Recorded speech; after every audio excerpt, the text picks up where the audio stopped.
మీనా నిజం బయట పెట్టేసరికి ప్రభావతికి ఎదురు తిరిగిన రోహిణి. ఇంతకు ఏం జరిగింది? అసలు మీనా నిజం బయట పెట్టడమేంటి? ప్రభావతికి రోహిణి ఎదురు తిరగడమేంటి? ఇదంతా కూడా వీడియోలో చూసి తెలుసుకునేద్దాం. రాబోయే ఎపిసోడ్స్లో గుండె నిండా గుడిగంటలు సీరియల్లో ఏం జరగబోతుందో ముందుగా తెలుసుకోవాలి అనుకుంటే వీడియోని లైక్ చేసి ఛానల్ని సబ్స్క్రైబ్ చేసుకోండి. మొత్తం మీరు చూసుకున్నట్లయితే ఇంకా మీనా బాలుల మధ్య గొడవ పెరుగుతుందని ఊహించిన ప్రభావతికి బాలు అల్వా తీసుకొచ్చి మరి మీనాని కూల్ చేసి ఇంకా మీనా చికెన్ వండి బాలుని కూల్ చేసి మొత్తానికైతే ఇద్దరు చాలా సంతోషపడిపోతారు. వీళ్ళిద్దరి మధ్య గొడవ జరిగి 24 గంటలు కూడా కాలేదు, అప్పుడే వీళ్ళిద్దరూ మళ్ళీ కలిసిపోయారేంటి? వీళ్ళిద్దరూ ఇలాగే ఒక నెల రోజులో ఒక సంవత్సరం పాటు మాట్లాడుకోకుండా శాశ్వతంగా విడిపోతారనుకున్నానే. ఛా, ఇది వాడి కోసమే చికెన్ వండిందా? వీడు దానికోసమే హల్వా తెచ్చి మొత్తం దానికే పెట్టేస్తున్నాడు. వీళ్ళిద్దరినీ విడదీయడం నా వల్ల అయితే కావడం లేదు, ఏదొకటి చెయ్యాలి అని ప్రభావతి తనలో తను కుళ్ళుకుంటుంది. ఎందుకంటే మిగిలిన వాళ్ళు సంతోషంగా ఉన్నా తనకిష్టమే కానీ మీనా సంతోషంగా ఉంటే చూసి తట్టుకోవడం తన వల్ల కాదు కదా. ప్రభావతి అలా అనుకొని అక్కడి నుంచి వెళ్ళిపోతుంది. ఇంకా మీనా బాలు చాలా సంతోషంగా ఉంటారు. మీనా అదే విషయాన్ని వాళ్ళ అక్క వాళ్ళతో చెప్పేసరికి చాలా సంతోషపడతారు. పోనీలే మీనా, నువ్వు బాలు ఎప్పుడూ సంతోషంగా ఉండాలి, మేము అదే కోరుకుంటాము. నువ్వు బాలు విషయంలో కొంచెం దూరం పెట్టేసరికి బాలుకి నచ్చని పని చేయడంతో ఎక్కడ మీ ఇద్దరు కూడా బాధపడతారో, ఎక్కడ మీరిద్దరూ కూడా దూరంగా ఉంటారో అని అనుకున్నాను. కానీ మొత్తానికైతే మళ్ళీ మీ ఇద్దరూ ఒకటయ్యారు, అదే మాకు కావాల్సింది అంటూ ఎంతగానో సంతోషపడతారు. సంతోషపడిన తర్వాత సుమతి ఫోన్ చేస్తుంది. అక్క, నువ్వు అర్జెంటుగా హాస్పిటల్ దగ్గరికి రా అనేసరికి ఎందుకే అని చెప్పాను. కానీ ఏమీ లేదక్క, ఒక పూలదండ తీసుకుని హాస్పిటల్ దగ్గరికి రానగానే సరే అని చెప్పి 10 మూరల పువ్వులు ఇమ్మని, దండకు సరిపడా చామంతి పూలే కదా దండలు వేస్తారు, చామంతి పూలు పట్టుకుని వెళ్తుంది. ఏంటి అని చెప్పాను. కానీ ఇక్కడ ఒక దేవుడి పటం ఉంటుంది, ప్రతిరోజు ఒకరు వచ్చి పూజకు పువ్వులు వేస్తారంట. నువ్వు వేస్తే బాగుంటుంది కదా, డబ్బులేయో నీకే వస్తాయి కదా అని చెప్పి అనగానే, ఎందుకు అమ్మకి ఇస్తే బాగుంటుంది కదా అనగానే, అమ్మని పూల షాపు తీయించేద్దాం అనుకుంటున్నాను. నువ్వేంటక్క ఈ బేరం అమ్మకి ఇవ్వమని చెప్తున్నావు? అలా కాదే, జాబ్లో జాయిన్ అయింది ఇప్పుడే, మొదటి జీతం కూడా అందుకోలేదు. అమ్మ కష్టపడడం అలవాటు, కష్టపడకుండా ఇంట్లో కూర్చోమంటే అమ్మకు ఏమీ తోచదు. శివగాడు కూడా ఏదొక ఉద్యోగం చూసుకుంటే మీ ఇద్దరూ సంపాదిస్తుంటే అప్పుడు అమ్మను కూర్చోపెడదు. కానీ అప్పటి వరకు అమ్మకు నచ్చిన పని చెయ్యనివ్వే. మీనా అనగానే సరేలే అక్క అంటూ అకౌంటెంట్ దగ్గరికి వెళ్ళి డబ్బులు తీసుకుందు. కానీ అకౌంటెంట్ దగ్గరికి తీసుకువెళ్ళడంతో ఇంకక్కడైతే రోహిణి కనిపిస్తుంది. ఇదేంటక్క రోహిణి ఇక్కడికి వచ్చింది? అదేనే, మొన్నైతే ఏదో పిల్లలు పుట్టట్లేదు అని చెప్పి ఇక్కడికి వచ్చాను అని పెద్ద రాద్ధాంతం చేసింది. ఇంట్లో వాళ్ళందరి ముందు వెనక ముందు ఆలోచించకుండా, కొంచెం కూడా ఆలోచన లేకుండా ఎలా ఎందుకు చేశావు అంటూ అందరి ముందు నన్ను తిట్టించింది. కానీ ఈరోజు ఎందుకు మళ్ళీ వచ్చింది? పదే పదే వస్తుందంటే ఏదైనా ప్రాబ్లం ఉందేమో అక్క, ఇప్పుడే ఉండు నేను కనుక్కుంటాను అనగాని, ఎందుకే బాబు నాకేమీ వద్దు, నేను ఏమీ చూడలేదు అనగాని, లేదక్క పదే పదే వస్తుందంటే ఏదో ప్రాబ్లం ఉందని అనిపిస్తుంది, నువ్వు ఉండక్క నేను వెళ్ళి చూసొస్తాను అంటూ ఇంకా వెళ్ళేసరికి అక్కడ ఉండే రిసెప్షనిస్ట్ కాస్త ఇప్పుడు వచ్చిన అమ్మాయి ఎందుకు వచ్చింది అనగానే, ఎందుకు చెప్పడం, తన గురించి ఎవరికి చెప్పకూడదు, పేషెంట్ వివరాలు బయటికి చెప్పకూడదు అనగానే, తను మా రిలేటివ్వే, మా అక్క వాళ్ళ తోటి కోడలే అనగానే, మరి తనకే చెప్పొచ్చు కదా, తననే అడిగితే చెప్తుంది కదా అని చెప్పనేసరికి, తనని అడిగితే చెప్తుంది, హాస్పిటల్కి వెళ్తున్నాను అని చెప్పింది. ఏం ప్రాబ్లమో ఏంటో తెలీదు. తను పేరు రోహిణి, వాళ్ళ ఆయన పేరు మనోజ్. చాలా ఈ డీటెయిల్స్ ఇంకేమైనా కావాలా అంటూ మాట్లాడేసరికి, సర్లే నీకు ఎవరికీ చెప్పకు మరి అని చెప్పాను. కానీ నేనెందుకు చెప్తాను, రేపన్నా రోజున నీ అవసరం నాకొస్తుంది, నా అవసరం నీకొస్తుంది,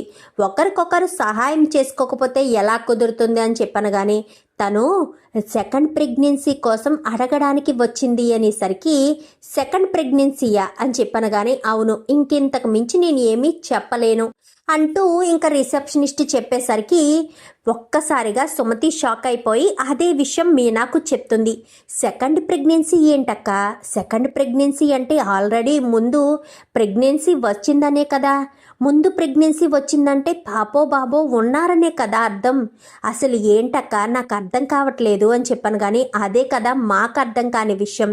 అసలు ఎందుకు రోహిణి ఇలా సెకండ్ ప్రెగ్నెన్సీ అంటూ రావడం ఏంటి? ఏదో విషయం ఉంది అనుకుంటూ మీనా నేనేం వినలేదు, నువ్వు ఈ విషయం అమ్మకు చెప్పకు అనుకుంటూనే ఆలోచించుకుంటూ ఇంటికి వెళ్తుంది. అలా ఆలోచించుకుంటూ వెళ్తున్న మీనా ఒక కారు కింద కూడా పడబోతుంది. అక్కడి నుంచి తప్పించుకొని ఇంటికి రావడంతో ఈలోపు బాలుకి ఒక డెలివరీ కేసు వచ్చేసరికి డెలివరీనా, తన పేరు రోహిణియా అని చెప్పాను. కానీ ఏంటి మీనా రోహిణియా డెలివరీయా అంటూ మాట్లాడుతున్నావు? అసలు నీకేమైంది? ఎందుకంత పరధ్యానంగా మన ఇల్లు కూడా దాటి వెళ్ళిపోతున్నావు? ఏమైంది మీనా అని చెప్పాను. కానీ ఈరోజు సుమతి పూలు తీసుకురమ్మని హాస్పిటల్కి రమ్మని చెప్పిందండి. నేను హాస్పిటల్ దగ్గరికి వెళ్ళాను. అక్కడ రోహిణి కనిపించిందండి. మొన్ననే కదా హాస్పిటల్కి వచ్చింది, మళ్ళీ ఇప్పుడు ఎందుకు వచ్చిందా అని అనుమానం కలిగింది. అప్పటికీ నేను వద్దనే చెప్పాను సుమతికి. చెప్తే సుమతి విన్నది కాదు. రోహిణి ఏమో రిసెప్షనిస్ట్తో మాట్లాడుతుంటే సుమతి వెళ్ళి కనుక్కుందంట. వెళ్ళి కనుక్కుంటే షాకింగ్ న్యూస్ బయటపడిందండి. రోహిణి సెకండ్ ప్రెగ్నెన్సీ కోసం ఆరాట పడుతుందంట అని చెప్పనేసరికి సెకండ్ ప్రెగ్నెన్సీ ఏంటి అనగానే రెండోసారి తల్లవ్వడం కోసం. నేను అప్పుడే అనుకున్నాను, రెండోసారి తల్లవ్వడం ఏంటి, ఆల్రెడీ తల్లయ్యింది కదా అంటూ ఆ విషయం బాలు మీనా డిస్కషన్ చేసుకుంటారు. మీనా కాస్త శృతికి వెళ్ళి చెప్తుంది, శృతి బాలు రవికి చెప్తాడు, రవి వెళ్ళేమో వాళ్ళకి చెప్తాడు. ఇంకా వీళ్ళు ఇలా పాక్కుంటూ బాలు సత్యానికి చెప్పేసరికి సత్యం వెళ్ళి ప్రభావతిని నిలదీస్తాడు. నీకు ఇవన్నీ తెలిసే కదా రోహిణిని మనోజ్కి ఇచ్చి పెళ్లి చేశావు అంటూ మాట్లాడేసరికి అయ్యయ్యో అమ్మతోడు నాకేం తెలియదండి, ఆయన పెళ్ళయిన దాన్ని తీసుకొచ్చి మనోజ్కి ఎందుకు చేస్తానండి, నాకు నిజంగా తెలీదండి అంటూ మాట్లాడేసరికి నీకు తెలియకుండా ఏమీ ఉండదు, నీకన్నీ తెలిసే జరుగుతున్నాయి, నువ్వే నిజాన్ని దాచిపెడుతున్నావు అనగాని నిజంగా నాకు తెలియదండి, నేనెందుకు దాచిపెడతాను చెప్పండి, నేను దాచిపెట్టవలసిన అవసరం నాకేముంది చెప్పండి, నేనేమీ దాచిపెట్టడం లేదు అంటూ మాట్లాడేసరికి లేదు ఏదో దాచిపెడుతున్నావు, నువ్వు నిజాన్ని దాచిపెడుతున్నావు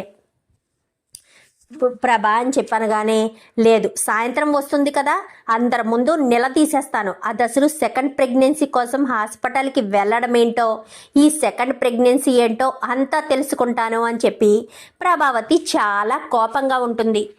కోపంగా ఉండేసరికి ఇంకా రోహిణి పార్లర్కి వెళ్ళిపోయింది కదా, పార్లర్కి వెళ్ళిపోయి ఏ హాస్పిటల్కి వెళ్ళావా అనగాని వెళ్ళానే, అక్కడ డాక్టర్ గారేమో ప్రాబ్లం ఏమీ లేదని చెప్పారు.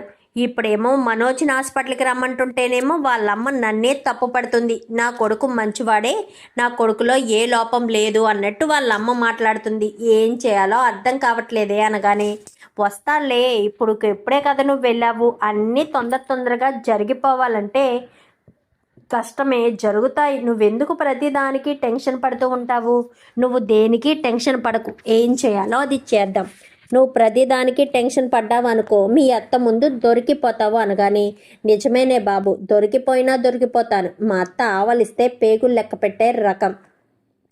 పాపం మీనా, ఎన్నోసార్లు మీనా ప్రతిసారి ఏదొకటి అంటూనే ఉంటుందా, ఏమి ఇంట్లో వాళ్ళందరూ కూడా మాట్లాడుతూ ఉండగానే మీనా మాత్రం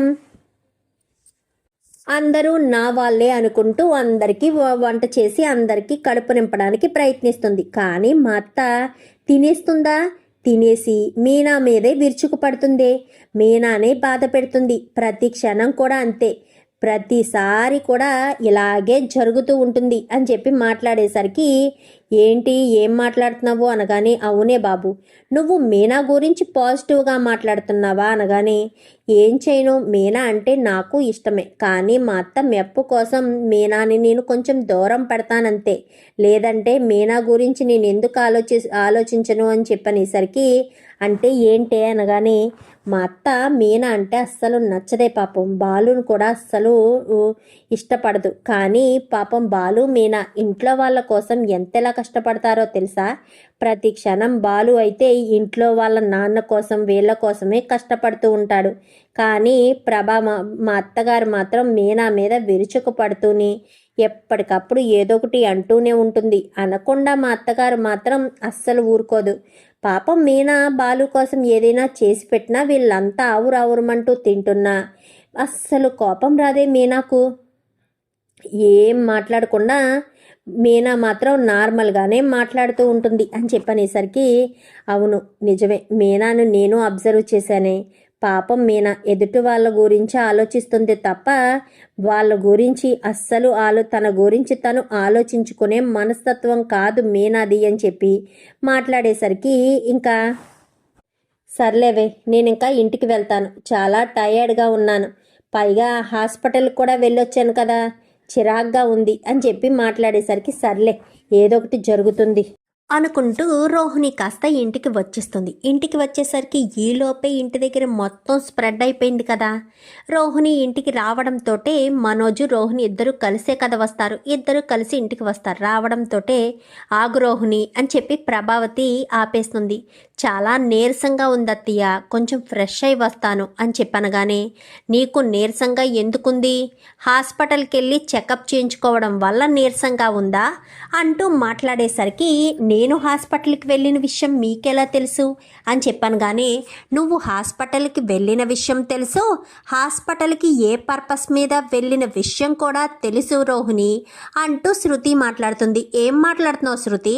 నేను ఏ పర్పస్ మీద హాస్పిటల్కి వెళ్ళానో కూడా తెలుసా అని చెప్పాను. కానీ తెలుసు, సెకండ్ ప్రెగ్నెన్సీ కోసం వెళ్ళావంట కదా అని చెప్పాను. కానీ ఒక్కసారిగా రోహిణికి ఫ్యూజులు ఎగిరిపోతాయి.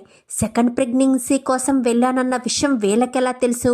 అసలు ఆ విషయం బయటికి రాదు కదా, మరి ఎలా వచ్చింది అనుకుంటూ కంగారు పడిపోతూ ఉంటుంది. ఏంటి శృతి అడిగిన దానికి సమాధానం చెప్పడం లేదు?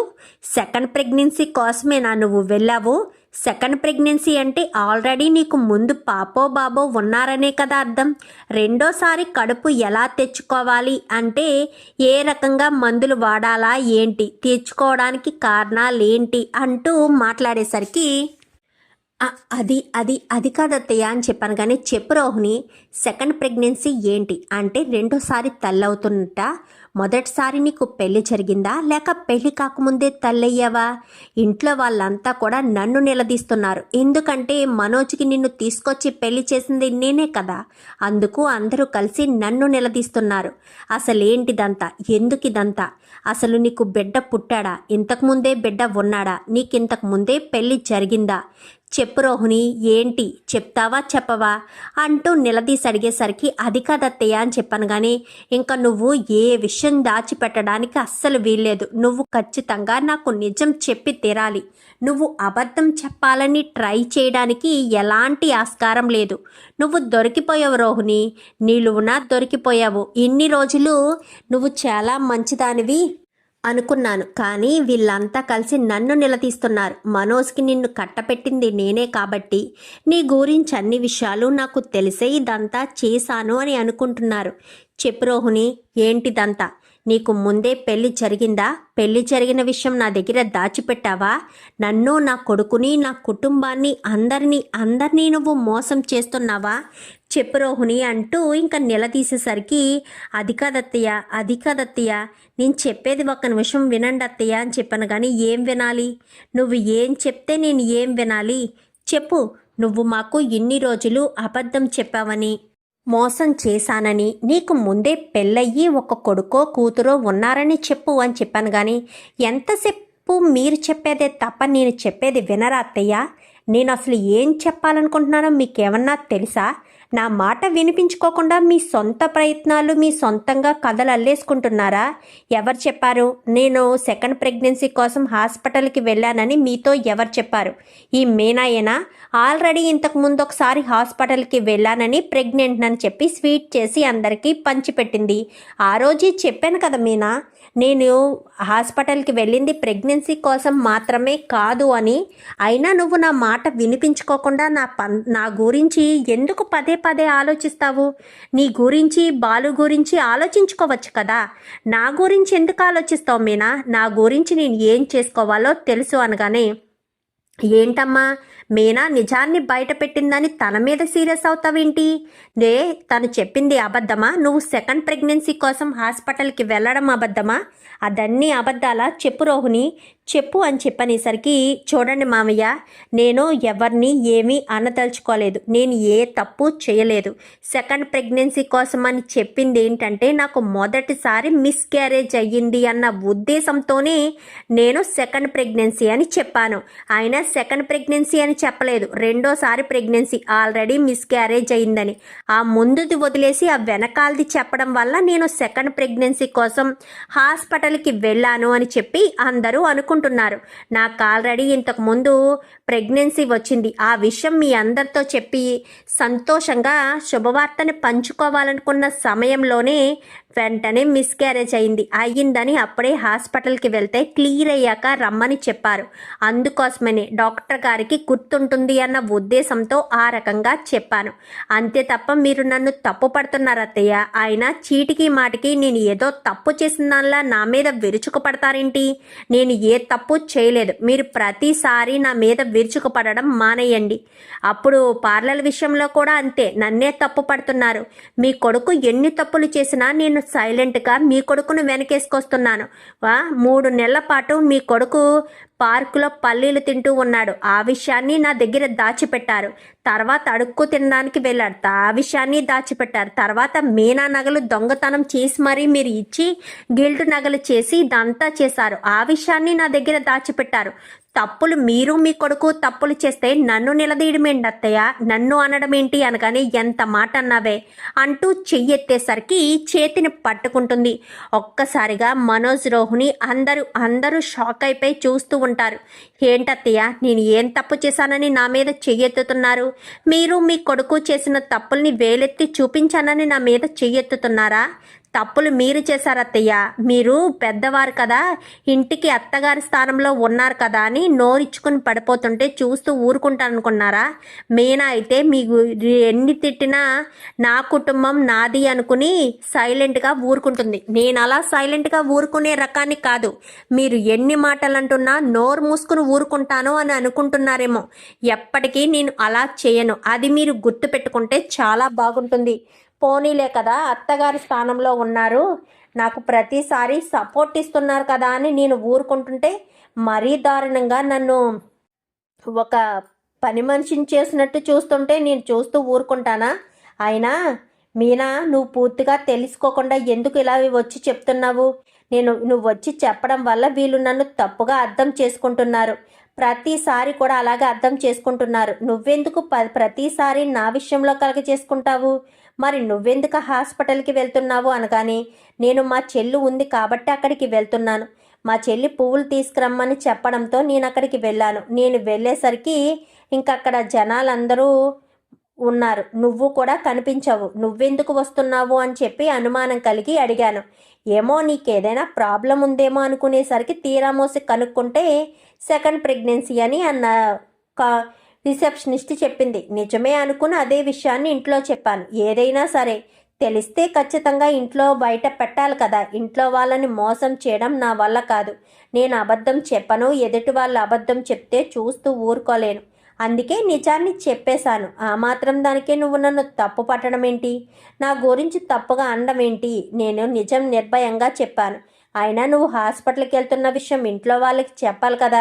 అట్లీస్ట్ నీ భర్తకి చెప్పాలి. నిన్ను ఎప్పుడు కూడా వెనకేసుకొచ్చి అత్తయ్య గారికైనా మాట చెప్పి అత్తయ్య గారిని తీసుకుని వెళ్తే ఈ గొడవలు ఉండవు కదా. నిన్ను తప్పుగా కూడా ఎవరూ అర్థం చేసుకోరు. నువ్వు అది అర్థం చేసుకోకుండా నీ ఇష్టానుసారానికి నువ్వు ఒక్కదానివి తిరుగుతున్నావు. చూసిన వాళ్ళు ఏమనుకుంటారు? ఆ విన్న మాట కూడా అలాగే ఉంది. నువ్వు వాళ్ళకి ఏం చెప్పావో, వాళ్ళు నీకు ఏం రాసిచ్చారో నాకైతే తెలియదు, కానీ నేను విన్న మాట ఆ నర్సు రిసెప్షనిస్ట్ చెప్పిన మాట ఇదే అని చెప్పి ఇంకా రోహిణిని కాస్త మీనా అనేసరికి, అవును మీనా మాటల్లో తప్పు లేదు, నువ్వు చెప్పి వెళ్ళాలి కదమ్మా అని చెప్పి మాట్లాడేసరికి, బాగుందత్తయ్య, హాస్పిటల్కి కూడా వెళ్ళే స్వేచ్ఛ నాకు లేదా? నేను హాస్పిటల్కి కూడా ప్రశాంతంగా వెళ్ళలేనా అనగానే, ఏంటి నీ అర్థం? అత్తయ్య గారితో వెళ్తే ప్రశాంతత ఉండదు అని నేను అర్థం అని చెప్పనేసరికి ఏదైనా అనుకో మీనా, కానీ నా ఒంటరిగా నేను వెళ్ళాలి అనుకున్నాను, వెళ్ళాను అంతే. అంతకు మించి ఏమీ లేదు. నేను ఆఫీస్కి వెళ్ళి వచ్చేదాన్ని, నేను పార్లర్కి అది వెళ్ళేదాన్ని, ప్రత్యేకించి ఎవరినో తీసుకుని వెళ్ళవలసిన అవసరం ఏముంది? విద్యను నేను మొన్న తీసుకెళ్ళాను, ఈరోజు విద్యను కూడా తీసుకువెళ్ళలేదు. తనకు వర్క్ ఉందని చెప్పింది. ఎవరు మాత్రం మన కోసం పనులన్నీ ఖాళీ చేసుకుని మన కోసం ఆలోచిస్తారు? ఎవరూ ఆలోచించరు కదా. అందుకే నా గురించి నేను ఆలోచించుకున్నాను, నా పని మీద నేను బయటికి వెళ్ళాను. ఆ మాత్రం దానికే ఎందుకు అలా మాట్లాడతారు? హాస్పిటల్కి వెళ్ళడం కూడా తప్పేనా? ఈ ఇంట్లో ప్రతి ఒక్కటి తప్పులా అయిపోయింది. నేను ఏం చేసినా తప్పు పడుతూనే ఉన్నారు. ఏంటో నా పరిస్థితి అనుకుంటూ ఇంకా రోహిణి కాస్త బాధపడుతూ ఉంటుంది. అమ్మ మీనా, నువ్వెందుకమ్మా కలగ చేసుకున్నావు అనగానే, అది కాదత్తయ్య, అది కాదు మామయ్య గారు, ఎలా అని తెలిసింది. తెలిసాక అది తప్పో రైటో నాకు అర్థం కాలేదు. అయినా రోహిణి ఈ రకంగా ఉంటుందని నేను అనుకోలేదు. ఏదో జరిగింది అన్న ఉద్దేశంతో, ఏ విషయాన్ని చెప్పడం లేదన్న ఉద్దేశంతోనే నేను కనుక్కోవడానికి ప్రయత్నించాను. అంతే తప్ప నాకు వేరే ఉద్దేశము లేదు. నేను వేరే రకంగా కూడా ఆలోచించలేదు అత్తయ్య. మామయ్య అర్థం చేసుకోండి అనేసరికి, నేను అర్థం చేసుకుంటానమ్మా. నిన్ను అర్థం చేసుకోవాల్సిన వాళ్ళు చేసుకోవట్లేదు కదా. వాళ్ళకేదో నువ్వేదో ప్రమాదం తలపెట్టేస్తావని వాళ్ళు అనుకుంటున్నారు. అందరూ బాగుండాలి, అందులో నేనుండాలి అనుకునే మనస్తత్వం ఉన్న నిన్ను తప్పుగా అర్థం చేసుకుంటున్నారమ్మా.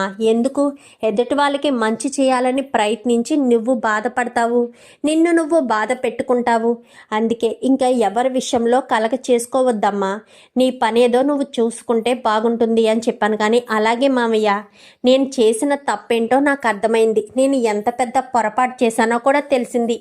ఏదో రోహిణి మన ఇంట్లో పిల్ల, ఏదైనా ప్రాబ్లం ఏమో ఇంట్లో వాళ్ళకి చెప్తే కొంచెం ఇంట్లో వాళ్ళు సపోర్ట్గా ఉంటారు కదా అన్న ఉద్దేశంతో చెప్పానే తప్ప నాకు వేరే ఉద్దేశమే లేదు, వేరేగా నేను ఆలోచించను లేదు అంటూ ఇంకా రోహిణి కాస్త చెప్పేసేసరికి, సర్లే అమ్మా అని చెప్పి ఇంకా సత్యం అంటాడు. ఇంకా రోహిణికి మీనా చెప్పేసేసరికి సర్లే అమ్మా అని గదిలోకి వెళ్ళిపోతారు. వెళ్ళిపోయేసరికి సుమతికి ఫోన్ చేసి తిడుతుంది. చూడు, నీ వల్ల నాకు ఇంట్లో మళ్ళీ తిట్లు వచ్చాయి అనగాని, మళ్ళీ ఏమైందక్క అనగానే, సెకండ్ ప్రెగ్నెన్సీ కాదంట, రెండోసారి ప్రెగ్నెన్సీ అంట. తనకి ముందు మిస్క్యారేజ్ అయిందంట అనగాని, లేదక్క ఏదో ఉంది. సెకండ్ ప్రెగ్నెన్సీ అని ఎందుకు దేన్ని అంటారో తెలుసా? ఆల్రెడీ ప్రెగ్నెన్సీ అయిన వాళ్ళని. నువ్వు అడగొద్దని చెప్పినా నేను నర్సుని అడిగాను. తనకు ఆల్రెడీ 8 సంవత్సరాల కొడుకున్నాడు అని చెప్పిందంట. ఆ విషయం నీకు చెప్దామనుకున్నాను కానీ నీ ఫోన్ పని చేయలేదు అనగాని, ఏంటి సుమతి ఏం మాట్లాడుతున్నావు? 8 సంవత్సరాల కొడుకున్నాడని చెప్పిందా అనగానే, అవునక్క 8 సంవత్సరాల కొడుకున్నాడు, పెళ్ళయి 10 సంవత్సరాలైంది, మళ్ళీ ఇప్పుడు సెకండ్ మ్యారేజ్, రెండోసారి ప్రెగ్నెన్సీ కోసమని కూడా క్లియర్గా చెప్పిందంట. అంత క్లియర్గా చెప్పిన తర్వాత రోహిణికి ముందు పెళ్ళయిందనే కదక్క. అది నువ్వు అర్థం చేసుకోకుండా నన్ను తప్పు పడుతున్నావు. ఏదైతే అదే అయ్యిందిలే సుమతి. ఇప్పుడు మళ్ళీ నేను పని కట్టుకుని ఏదైనా చెప్పాలి చెయ్యాలి అని అనుకుంటే అందరూ నన్ను తప్పు పడుతున్నారు. నేనెందుకు బాధపడాలి? నాకేం ప్రాబ్లం ఉంది? ప్రతిసారి నన్నే తప్పు పడుతూ ఉంటే నేను పడలేను, నా వల్ల కాదు అంటూ ఇంకా మీనా అనేసరికి, సర్లెక్క నీ ఇష్టం, నీకు నచ్చినట్టు ఉండు, ఎవరి విషయాల్లో నువ్వు కలగ చేసుకోవద్దు, ఎందుకులే వదిలేసే అంటూ మాట్లాడేసరికి సర్లే అని ఇంకా మీనా కాస్త వదిలేస్తుంది. కానీ మీనా మనసులో ఆందోళన మాత్రం అలానే ఉండిపోతుంది. రోహిణికి ముందే పెళ్ళవడం ఏంటి?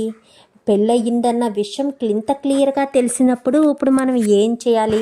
ఇప్పుడు ఈ విషయాన్ని ఎలా బయట పడకుండా చూడాలి అని ఆలోచనలోనే ఉంటుంది మీనా. అయితే రోహిణిని నిలదీసి అడగాల, మళ్ళీ నిలదీసి అడిగితే దాన్ని అత్తయ్యతో వేరేలా మాట్లాడుతుంది. అత్తయ్య రోహిణి మాటనే నమ్ముతారు తప్ప నా మాటను నమ్మే ప్రసక్తి అత్తయ్యకి లేదు. అందుకే అత్తయ్య నమ్మరు. ఏం చేయాలి అని ఆలోచనలో పడుతుంది. ఏంటి మీనా ఏం ఆలోచిస్తున్నావు అనగానే, నేను మీకు ఒక విషయం చెప్తాను, కానీ ఆ విషయాన్ని మీరు బయట పెట్టకండి, వద్దులేండి, మీ నోట్లో దాగదులేండి అని చెప్పనేసరికి, లేదు మీనా చెప్పు అనగానే, రోహిణికి సెకండ్ ప్రెగ్నెన్సీ అంటే ఏదో చెప్పింది కదా, ఆ సెకండ్ ప్రెగ్నెన్సీ క్లారిటీ ఏంటో నేను చెప్పనా అని చెప్పాను. కానీ ఏంటి అనగానే రోహిణికి పెళ్ళయి 10 సంవత్సరాలు అయిందంట, 8వ సంవత్సరం కొడుకున్నాడంట. మొత్తం సుమతి డాక్టర్ని అడిగి మొత్తం విషయం అంతా తెలుసుకుందంట. కానీ రోహిణి అబద్ధం చెప్పిందండి. తను ముందు మిస్క్యారేజ్ అయ్యిందని చెప్పిందంతా అబద్ధం అంటూ మీనా చెప్పేసరికి అవునా మరి విషయం చెప్దామనగాని వద్దండి బాబు, మనకెందుకు, ఎప్పుడు బయటపడితే అప్పుడే బయటపడుతుంది. అత్తయ్య వాళ్ళ మాటలే నమ్ముతారు తప్ప మన మాట అస్సలు నమ్మరు, వదిలేసేయండి అంటూ మీనా కాస్త చెప్తుంది. మరి ఈ విషయాన్ని బాలు వదిలేస్తాడా అంత ఈజీగా? రోహిణి గురించి మొత్తం విషయం బయట పెట్టాలని చూస్తాడా? చూద్దాం మరి రాబోయే ఎపిసోడ్స్లో ఏం జరుగుతుందో. వీడియో నచ్చితే లైక్ చేసి ఛానల్ని సబ్స్క్రైబ్ చేసుకోండి. Thank you for watching.